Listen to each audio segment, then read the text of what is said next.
asshole. You're kidding. Just one shot? They're not all zombies, Doug. How do you fight this thing? Maybe we could drown it in A1 sauce.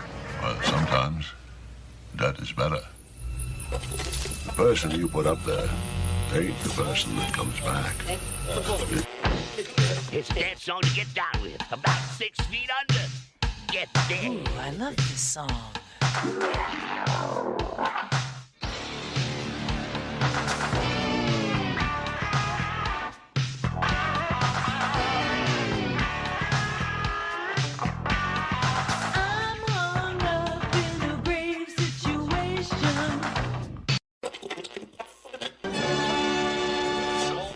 And now we come to the thrilling final episode of our radio drama. Hello and welcome to another episode of the Rotten Views podcast. Welcome to episode 119. We have a fun one set up. This is, I think, my first animated movie for the podcast. I could be wrong, but I'm pretty sure it's my first animated one. So we are going to be watching the Adam Sandler 2002 classic. I'm saying it's a classic. I enjoy it a lot. 8 Crazy Nights. But before we get that started, I want to say thank you to everyone who listened to the last episode, Jingle All the Way, which actually became my, I guess you could say, most listened to episode within the first 72 hours, which is actually pretty crazy. I appreciate that all. I appreciate all the support and all the sharing and commenting and whatnot. Yeah, just gonna get a little quick business out of the way. If you guys haven't noticed yet, check out my YouTube channel at Typhonstein. The links will be down below. I haven't been doing the links down below because I'm still just doing the Blood Opera link, because any money you guys can send to that cause is great, especially with this time of year, with Christmas coming up and, you know, a family losing a family member. Everything helps. You know, there's only so much you can do to help them, but you always want to try to do a little bit extra. I know it's the money side things is going to help, but it's also not going to help because, you know, they lost a loved one. But yeah, make sure to check out my my pages, social medias. Twitter, like always, it's not that active, but you can follow me on there. It's everything across the board is at Typhonstein. We also do have a Rotten Views Twitter and a Rotten Views Instagram, and I believe a TikTok channel, but I haven't been posting. I haven't actually, I'll be honest with you, I haven't been using TikTok at all lately. I keep getting some bans and stuff on there because of my artwork. I don't know why. It's just like with Facebook. You know, I got an art ban for posting a piece from like a year and a half ago because it promoted violence, and I think that's stupid, but whatever. I'm not going to fight it because I don't really care. Instagram being the main thing that I use. The Facebook art page is up there as well, and YouTube is becoming the new constant that I'm using, because within the last 28 days I've gotten another, I think, 80 or so subscribers. We're up to, I think, almost 100 hours of watch time. So that's quickly growing, and I'm enjoying that a lot. So if you guys want to leave comments on the videos down there, that'd be awesome. I would like to be a full-time YouTuber at some point in time, or a part-time YouTuber. I just don't know what content to make. I want to do gameplays and stuff like that, which I am still working on. But my artwork seems to be hitting a kind of like a plateau.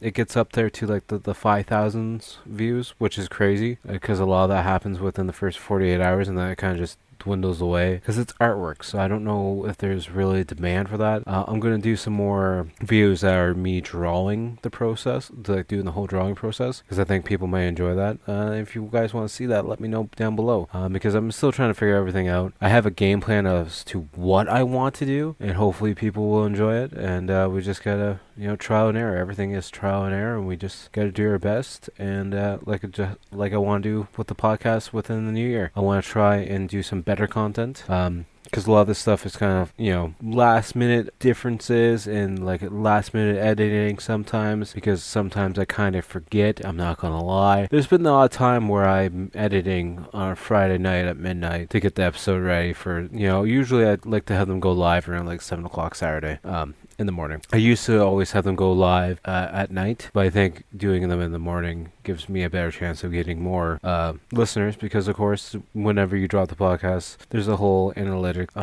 Certain times you drop the podcast or certain days are better than others depending on the competition, whatnot. So I like having the Saturday drop. It used to be Saturday night, but now it's Saturday morning drop, and hopefully you guys enjoy it too. Of course, it doesn't really make too much of a difference. You guys can listen to it whenever you want, so that's always the joy of the podcast. But we should just probably get into the episode and what you guys are actually here to listen to. And it's not just me ramble about my stuff, but yeah, if you want some commissions for artwork or something, just drop a DM, message, whatever. I'll make some time at some point. I don't know when, but I can make time.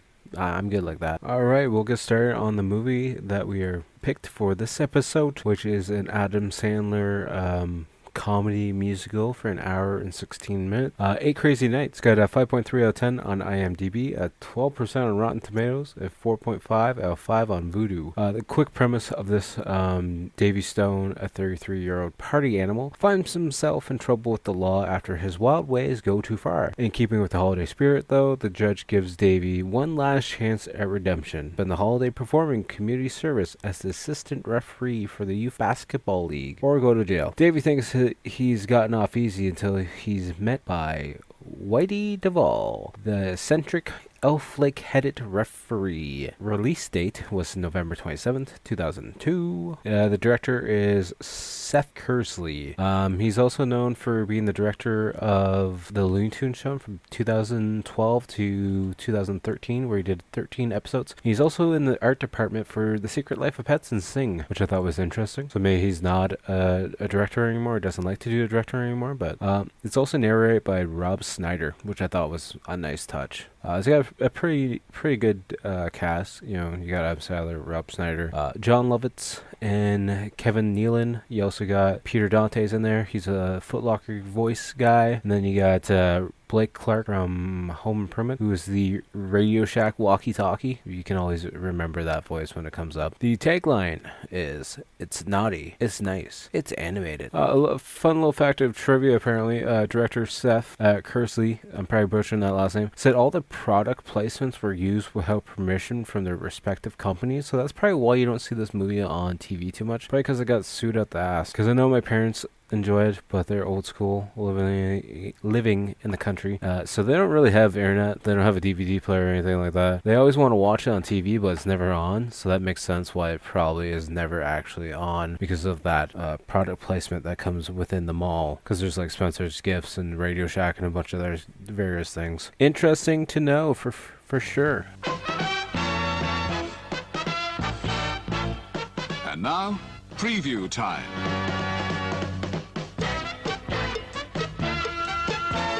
When it comes to entertainment, you can't beat a good film. So let's take a look at what's coming your way. The following program is brought to you in living color. Saturday Night at the Movies, the television series which each week brings you the finest in recent motion pictures. This season, Columbia Pictures brings you Adam Sandler like you've never seen him before.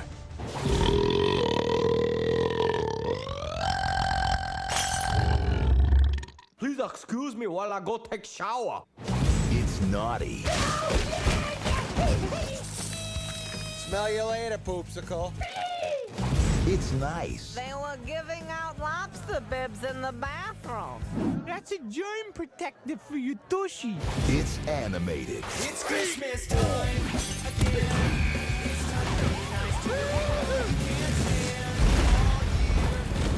Oh, my bad. Adam Sandler's 8 Crazy Nights, featuring the new installment of the Hanukkah song. Jelly Jugs, next time you come on my court, you better wear a bra, okay? He was just kidding, son. You got very nice boobs.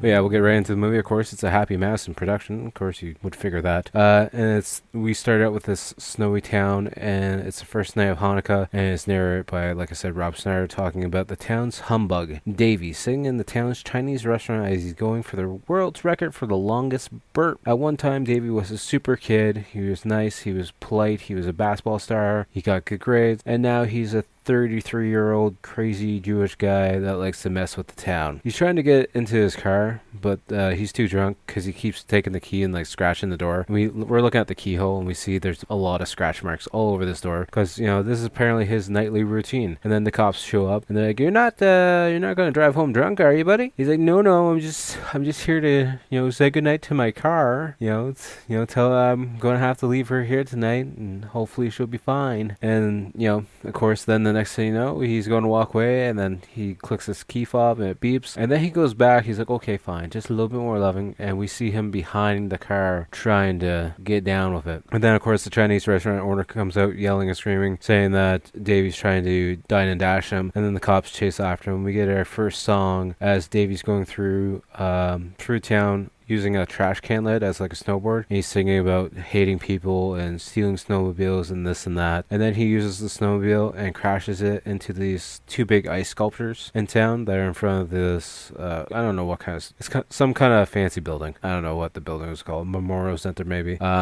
But then he gets arrested because he crashes into I think the Santa Claus or the snowman, and then it just makes everything else crumble and break with it. And then we cut to him in court, and the judge is saying how he was such a great kid. And then we hear Wade Duvall speaking up for Davy, and the judge goes on about a different case. And he's like, no, I'm here to talk about the present case that's in front of us. And Wade wants Davy to become a youth basketball referee to save him jail time, and if he messes up, he's going to jail for a minimum, I believe, of 10 years, they said. I also find funny, I wrote this down, Whitey has like a men's size 11 on one foot and then like a child's size 9 on the other foot because he's like this disfigured kind of character. We've also find out that because he's in the locker room getting changed, and I forget what Davey says to him, but then Whitey goes on about how he's got this size and that size. Whitey gets mad at Davey for wearing work boots on the basketball court, so he kicks them off, and one of them goes into the light in the ceiling and destroys it, and then the other one hits one of the announcers in the back of the head, and he smashes his face into the buzzer. And Davey's like, "Alright, game's on. Buzzer sounded. Let's go. Let's get this shit done with." Then Davey calls a foul on a kid for not wearing a bra on the court because he's like a chunky kid. And he's like, "You ate everything around sight, and don't come back on my court again unless you're wearing a bra," because nobody wants to see them jiggling at their face. Then the crowd starts to boo and throws food on the court, and Whitey has a seizure because he doesn't like seeing the basketball court all messed up and scuffed up, and he can't handle it, so he's on the floor just shaking. Then we see Whitey and Davey at the mall to clear out Davey's head. Then Whitey goes on about how good the mall is because it has all these cool stores. It's got Spencer's and the GNC, and it's got a bunch of other stores. I think he's doing another song and dance at this point. And then we see a girl opening a change room door quickly, and inside we see the fat kid from the basketball game trying on a yellow bra, and then he runs off scared, crying because he just was witnessed, caught trying on a bra. Then they sit down at the food court, and I think it's Davey who writes out on Whitey's plate, in french fries, "Bite me," and he just laughs like, "Joke's on you, I can't read." Then Benjamin and Jennifer, his mom, come over to give Whitey, I think, some donuts as a gift because they run a bakery. And then Benjamin shows him his cool new toy that he got for the 4th night of Hanukkah, and it's old school like Game Boy Advance. I think it's a Game Boy Advance. I could be wrong on that one.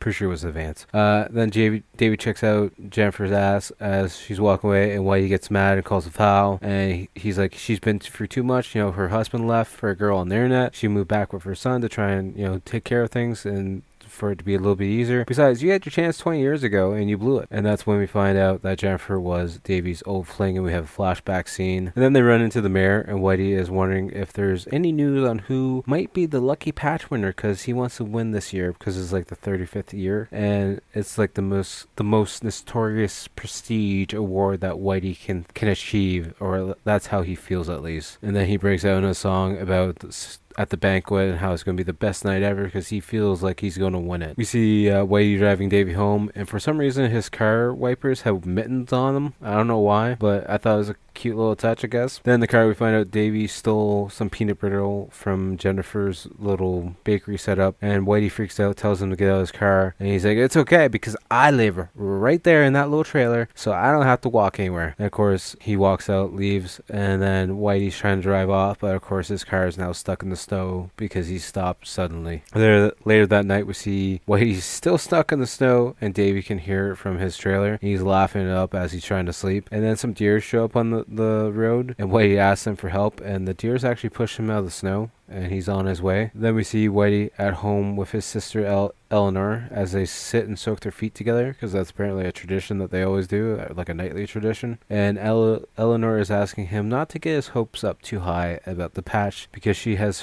her doubts that he's actually going to win the patch. Then we see outside of their home, and it's the most decorated home at all of like all the whole block. I don't think actually in the houses around them even have decorations on, but they refer to his house as like the Vegas Strip because of how bright it is. And we find out each morning Whitey gets up early, like super early, to find any odd jobs around town that he can do to make some extra money, because he doesn't make enough money doing whatever he does. Like the referee, I think the referee job's probably free. You probably don't make any money for that at all. So he does all these other odd jobs just to make ends meet. Even clean out like porta potties with a garden hose for $1. So I'm not sure, there's 4 of them. So I'm not sure that's $1 a piece or $1 for all 4. Either way, it's not enough money. But then Davey comes out of one of the porta potties and pushes Whitey in, and then pushes the porta potty over, which goes sliding down the hill, crashes into a tree, and Whitey comes out of it covered in poop, feces, shit, whatever you want to call it. And then Davey's like, "Oh man, I'm sorry, I gotta clean you off, you're dirty." So he uses a garden hose to try and clean him down, and the water instantly turns to ice, and he just leaves him overnight. He's still frozen at night, and then the deers come around again, and they start to free him out of the ice, and they've got poop all over their face because they're licking everything, and it's kind of weird. Then we see at the basketball court as Whitey and Davey are watching, I think it's like the Cop and maybe some other townsfolk playing, and Benjamin's there as well because Whitey is actually babysitting him because Jennifer had to work an extra shift, even though I thought they owned the place, but whatever. Then David says how he could beat any of those guys playing on the court, even as with Whitey as his teammate. He's like, because he was a famous, well, not like a famous, but he was a really well-known basketball player as a kid. So he's like, yeah, I still got it. I'm a drunk, but I still got it. So then they get stuck in a 2-on-2 game, and the first to 5 win because the Cop appears, and he's like, yeah, I'll take you. And you lose, you're going to eat that jockstrap. He's like, well, you're going to eat the jockstrap of the big guy who's sweating over there. Whitey goes to shoot the ball, and one of the guys blocks it and smashes it right in his face, knock him out cold. And he's talking about various things, and he's definitely out of it. So Davey tags in Benjamin as his partner, and Benjamin gets the first point of the game, actually. I think actually he gets like 3 of the 5, to be honest. Then Jennifer shows up to the gym as she's watching Davey play basketball with her son, and Benjamin gets the winning score, and as soon as mom walks in, Dave's like, say the line, and Benjamin says something like, eat that jockstrap, biot, and that pisses his mom off because she's like, you don't swear at all.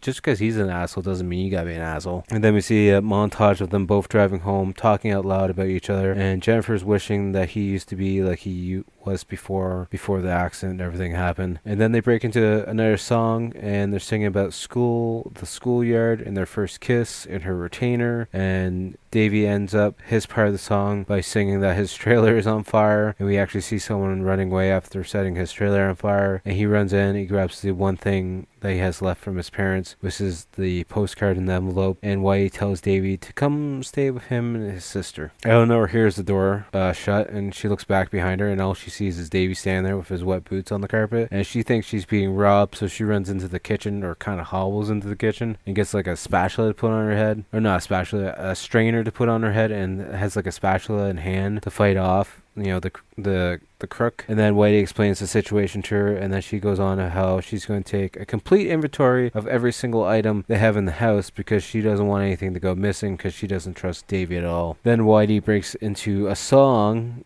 singing about the rules of staying with them and how you gotta turn off the light when you're done in the washroom, you gotta flush, clean, this and that, and all these strict rules. And he's like, we got these strict rules because it's only been me and Eleanor for the last 62 years of our life together. And then they end up singing with everyone at the end of the song, soaking their feet together as Eleanor and Whitey fall asleep, and Davey's kind of just looking on like, I guess this can't be too bad. Then we see Whitey and Davey going to Spencer's Gifts to pick up the fake peanuts that have the snake inside of them, or the thing that pops out of them, to actually give to Eleanor to scare her, and it does scare her, and then she starts farting, and they all start laughing. And then we see Davey helping them around the house with the cleaning and whatnot, and then we cut to them hanging out at a skate rink, and we see Davey putting his patch vote in the ballot box or whatever, and he actually voted for Whitey. Then we see Whitey doing a ton of spins on the ice because he's super excited about the banquet tonight. We find out that he used to be like a hockey referee, and then he got like hit in the back of the head, and now there's a steel plate and stuff, so he can't actually do that job anymore. And then there's a flashback as a young Davy is playing basketball at his school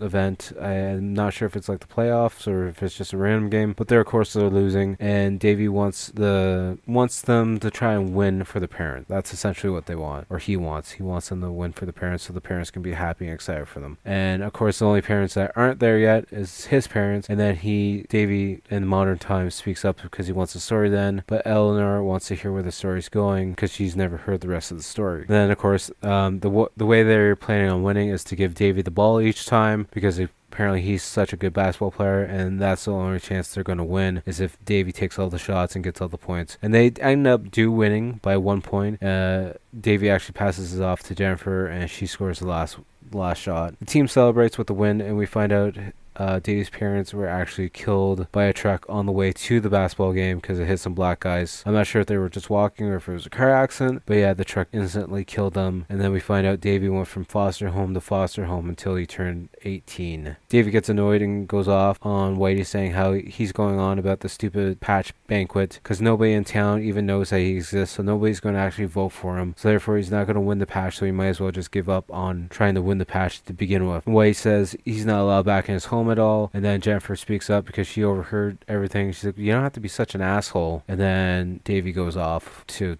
somewhere else to drink and, be his depressing self. Then we see Whitey at home getting ready for the banquet, and the deers are now inside helping Whitey and Eleanor get ready for the party tonight. And then we see a drunk Davey breaking into the mall to yell at Jennifer even though she's not there. Then all the store signs and mascots come alive and give Davey a piece of their mind, and they attach him into the lazy boy chair and lock him up so he can't get out. And then the song breaks out telling him that he's got to let his emotions out and he can't hold everything in. Then at the end of that, the Hanukkah card opens up and we see a picture of his parents and they're singing to him, which is the final straw for him, and he actually does break down and start crying. And then at the end of the song, the cops show up and he's like, surprising, breaking entry, Davey. That's not shocking at all. They go to handcuff him, and then he moves just in the right time. He ends up handcuffing the cops together, but it looks like they're doing it doggy, which the one cop's like, oh well, this is embarrassing. And then of course we see Jennifer and Benjamin showing up to the banquet, and Benjamin's like, sorry you don't have a date, Mom. And then this homeless guy comes over, he's like, yeah,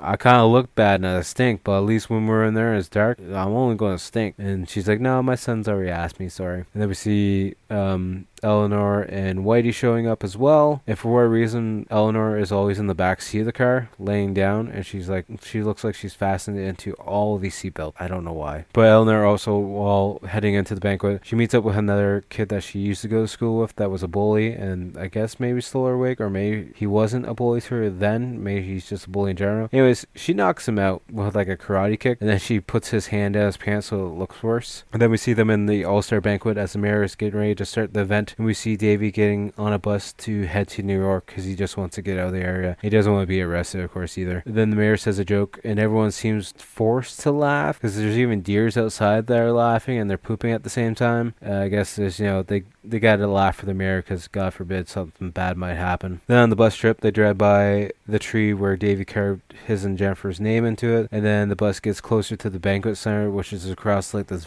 big open field. And once they get right in front of the banquet center, one of the tires blows out on the bus, and of course Davey's the only guy on the bus, and the bus driver's like, one random tack hit the tire and blew it out. And Davey's like, okay, I get you, I see it as a sign, I'll go say sorry. And then the deers stop Davey at the banquet doors. He's like, guys, I'm just here to say sorry to the little guy. Trust me, I'm not here to cause any troubles, I'm not here to hurt his feelings. And they don't want to let him in at all. He's like, fine, would you believe me if I gave myself a wedgie? So he actually gives himself a wedgie to show the deers that he means no harm, and then he comes in peace essentially. But then the mayor gets ready to announce the patch winner of the year, and he's been waiting 35 years for this thing. There's a new one each year, and this is year number 35. Also, Davey's also still watching outside from the banquet center, looking in through one of the windows. And so they go to pick, I believe, Tom. It's John Lovett's character is the lucky winner. Yeah, Tom Belzer, I believe was his name. He's the lucky winner, and Davey, of course, is watching. He looks very sad because Whitey wasn't picked, and Whitey and Eleanor are getting up because Whitey's very sad. He's still clapping, trying to be supportive, but you can definitely tell he's very heartbroken about this situation. And then as Whitey's leaving, he also has a flashback quickly of what Davey said to him about how he's nobody and nobody in the town even knows that he's even around. And then we find out Tom is John Lovitz, like I said, but he's also got a hook hand. I forget how he lost it. I would have rewound it, but I didn't feel like doing it. Shame on me, but yeah, he's a millionaire kind of by the sounds of it now. He's also got a hook hand, which he's occasionally forgot which hand to wipe with, and that comes up later on, and he's like, ouch, that would be painful. Then Davey stands on a chair to get the attention of everyone, and the cops grab him, and he's just like, just wait, I will just want to speak for 1 second. So then Jennifer speaks up, saying, it's Christmas. It's Christmas time. Let's just let them talk, and then we can deal with them afterwards. Then Davey goes on about how the people are stupid for not voting for Whitey, and breaks into another song about how Whitey has been nice to everyone. He's been around for everyone who needed help, even if they have been a complete asshole to him. And then some of the other town folks sing out to him in the song as well, saying how like one time the football pitcher wasn't clear, so Whitey sat on the TV the whole time with a coat hanger in hand. He even got hit by lightning at the same time while doing that. And then one girl was mean to him at like a dance and stood him up. Then we see Eleanor and Whitey driving home, and Eleanor always, like I said, rides in the back seat, and she literally looks like she's got every seatbelt around her, and she's hogtied in the back seat. I don't know why. Maybe they mentioned it and I just forgot about it, but I'm not too sure. But Whitey wants to go to his happy spot, which is the mall, and Eleanor's like, well, it's gonna be closed. Why do you want to go there? He's like, I just want to go just in case I'm lucky, I guess. And of course the front door is actually unlocked, and he's gotten lucky. Whitey sits on the floor breaking down, telling the mall how he didn't get the patch and that he was telling it about, because apparently he actually talks to the mall and has conversations with the mall. This is how in tune and how much he likes this mall. And Whitey thinks he should move to a town where no one knows him, like Florida, because it's nice and warm and nobody can hate him or not know he's there, because he's not going to know anybody, so it's going to be no big deal. He's not going to get his heart broken. Then Davey speaks up saying, you're not going anywhere, and comes to apologize to him, and the mayor comes in to tell Whitey how Davey did something good for the town, and the lights all come on and everyone is around in the mall, and the mayor gives Whitey the patch, and then all the previous patch winners start taking their patches off as well and start throwing them down to him. And Whitey gives Davey a hug and says if he and his imaginary wife ever have a son, that they're hoping he will look to him as a brother or something along those lines. And Davey's just like, this is weird. We'll just pretend you didn't say that. Then Eleanor comes up behind Davey and Jennifer, and she tells them to go be a happy couple and be together, and that if she doesn't, or if they don't, she's going to come drop kick their teeth out of their mouth. And they're like, yeah, it's okay. We'll be a happy couple. Don't you worry. We'll work things out. And then the movie ends with Whitey having a happy seizure on the ground of the mall floor, because it's the happiest time of his life. He's got the patch, and everyone else has donated all their patches to him, and he is just so damn happy. And that's how the movie ends. And yeah, I gotta say, it's a fun Christmas movie. It's a fun adult Christmas movie, I should say, for an animated movie. I don't know. I know Adam Sandler gets a lot of hate. There's a lot of people that don't like his movies. A lot of people like the older movies around this time or before. But yeah, I do enjoy this movie a lot, and I think it's a fun one. And I don't know if I watched it last year. I feel like it's been a while, but it's probably gonna end up being more of a regular Christmas movie to watch, just because it is a fun one. And I do like the animation style. I think is really well done, and the character likeness and whatnot is pretty decent. It's just got a very iconic look to it, and yeah, I enjoy it. So on the Rotten scale out of 10, I'd give it an 8. That's just me being an Adam Sandler fan and just enjoying everything about it. I just think it plays out nicely, and it's a quick hour and 16 minutes or whatever it might be. Just finding a copy of it is kind of hard. I think it's on Showcase, but I have it on DVD, so that made it a little bit easier. But yeah, definitely check it out if you guys haven't, or if it's been a while, definitely maybe add it into that family rotation. But not one really to watch. I guess it's not really too bad to watch with kids, but yeah, definitely go check that one out. And which brings us to our movie we're going to watch next week. We're going to watch a movie that I haven't seen in a long time. I think I've only ever seen it once. It's from 1994. It's an hour and 51 minutes, so it's a lot longer than this one. But we're going to watch Trapped in Paradise, which stars Nicolas Cage, John Lovitz, and Dana Carvey. So that's going to be definitely a big switch up from this previous movie and the one before it. But hopefully you guys will enjoy it. Yeah, it's been a while, so that's why I'm going to revisit this one, and I hope it turned out to be a fun one. But as always, make sure to check out the outro band Blood Opera. They are a Toronto-based horror band. You can find all their stuff on Instagram, Spotify, YouTube, SoundCloud. All the links will be down below. We'll get that all situated so you guys can go check them out. Check them out on Facebook. Tell them, Rotten Views sent you. And also make sure to check out all my social medias at Typhonstein. You got your Twitter, you got your Facebook, YouTube, all that stuff will be linked down below. Instagram and YouTube being the two main things that I've been working on the most, because just the basic artwork on Instagram going up, and then we have the quick shorts going up on YouTube, and the full episodes of the podcast actually do go up on YouTube as well. And we're going to do short clips as well for the podcast, and we're going to have some live streams of the art process going up, as well as some pre-recorded stuff, and yeah, we'll go from there. And I will talk to you guys all later. Peace.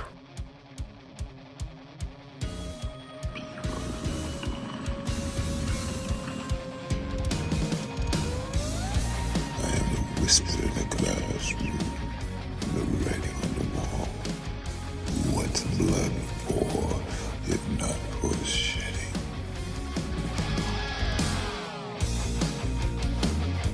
You used to play that childhood game, didn't you?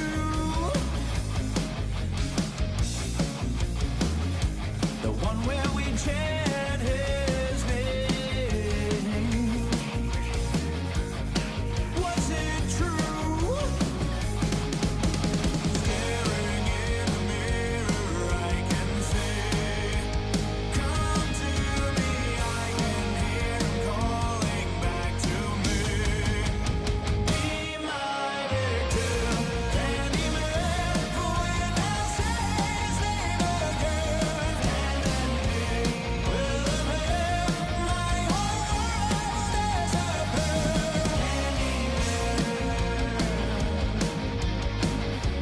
Candyman, Candyman.